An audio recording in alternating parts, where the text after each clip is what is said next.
Samajwadi party के राष्ट्रीय अध्यक्ष अखिलेश यादव इस वक्त हमारे साथ हैं। अखिलेश जी का जन्मदिन भी है, बेहद खास दिन है और बहुत से लोग यहाँ पर आ रहे हैं बर्थडे विशेष के लिए। सर, आपको जन्मदिन की बहुत शुभकामनाएं।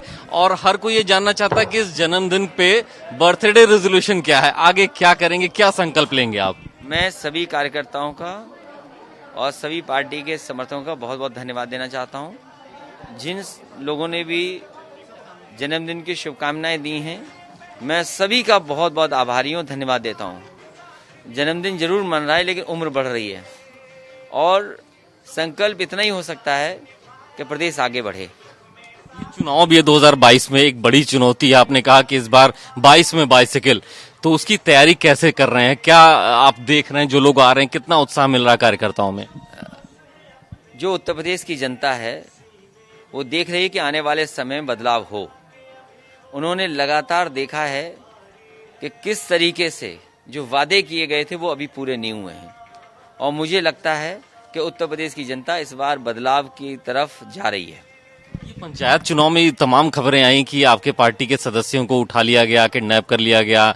अब आप कैसे देख रहे हैं इस चीज को? पंचायत चुनाव इतने इस निचले स्तर पे जा रहा है। लोकतंत्र की इतनी गिरावट कभी नहीं देखी गई होगी जो उत्तर प्रदेश में देख रहे हैं हम लोग। और पूरा पैसे से, प्रशासन की ताकत से चुनाव भारतीय जनता पार्टी नहीं लड़ रही है, सरकार चुनाव लड़ रही है। और उस जिले के जिलाधिकारी और उस जिले के पुलिस कप्तान चुनाव लड़ रहे हैं। और ये केवल एक जिले की बात नहीं है, आप किसी भी जिले में उत्तर प्रदेश के जानकारी कर लीजिए कि पंचायत का चुनाव, और जब भारतीय जनता पार्टी पंचायत के चुनाव में हार गई तो ये उन्होंने रणनीति बनाई है कि भारतीय जनता पार्टी नहीं लड़ेगी, प्रशासनिक लोग चुनाव लड़ेंगे, जिसमें डीएम और एसपी आकर के खुला खेल कर रहे हैं, चुनाव विपक्ष न लड़ पाए इसके लिए। बहुत बहुत धन्यवाद। तो अखिलेश यादव जी थे हमारे साथ। उन्होंने कहा कि 2022 के इलेक्शंस को लेकर के तैयारी चल रही है और रेजोल्यूशन उनका यही है कि सरकार बदलेगी और वो अपनी सरकार बनाएंगे। समाजवादी पार्टी के राष्ट्रीय अध्यक्ष अखिलेश यादव इस वक्त हमारे साथ हैं। अखिलेश जी का जन्मदिन भी है, बेहद खास दिन है और बहुत से लोग यहाँ पर आ रहे हैं बर्थडे विशेष के लिए। सर, आपको जन्मदिन की बहुत शुभकामनाएं।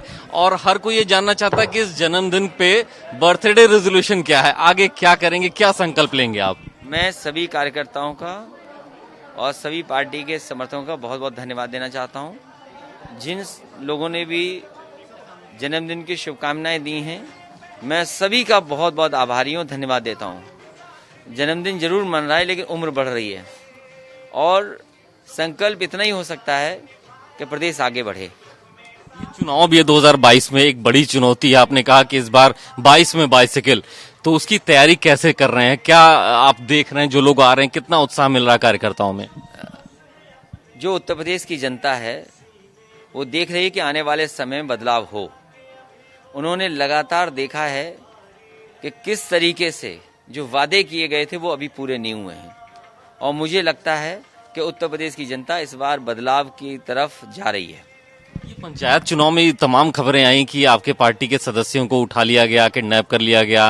अब आप कैसे देख रहे हैं इस चीज को? पंचायत चुनाव इतने इस निचले स्तर पे जा रहा है। लोकतंत्र की इतनी गिरावट कभी नहीं देखी गई होगी जो उत्तर प्रदेश में देख रहे हैं हम लोग। और पूरा पैसे से, प्रशासन की ताकत से चुनाव भारतीय जनता पार्टी नहीं लड़ रही है, सरकार चुनाव लड़ रही है। और उस जिले के जिलाधिकारी और उस जिले के पुलिस कप्तान चुनाव लड़ रहे हैं। और ये केवल एक जिले की बात नहीं है, आप किसी भी जिले में उत्तर प्रदेश के जानकारी कर लीजिए कि पंचायत का चुनाव, और जब भारतीय जनता पार्टी पंचायत के चुनाव में हार गई तो ये उन्होंने रणनीति बनाई है कि भारतीय जनता पार्टी नहीं लड़ेगी, प्रशासनिक लोग चुनाव लड़ेंगे, जिसमें डीएम और एसपी आकर के खुला खेल कर रहे हैं, चुनाव विपक्ष न लड़ पाए इसके लिए। बहुत बहुत धन्यवाद। तो अखिलेश यादव जी थे हमारे साथ। उन्होंने कहा कि 2022 के इलेक्शंस को लेकर के तैयारी चल रही है और रेजोल्यूशन उनका यही है कि सरकार बदलेगी और वो अपनी सरकार बनाएंगे।